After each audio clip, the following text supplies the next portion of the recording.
நித்தமும் பாலிலே நீராட்டுவோம், பச்சை நிறத்திலே பட்டாடை நாம் கட்டுவோம்.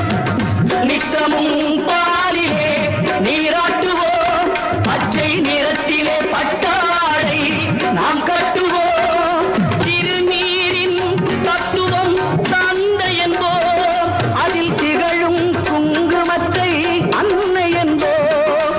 திருநீரின் தத்துவம் தந்தை என்போம், அதில் திகழும் குங்குமத்தை அன்னை என்போம். சந்தனம் மணக்குது, கற்பூரம் ஜொலிக்குது, கண்ணகிரி போகி வந்தார், நன்மையெல்லாம் நடக்குது.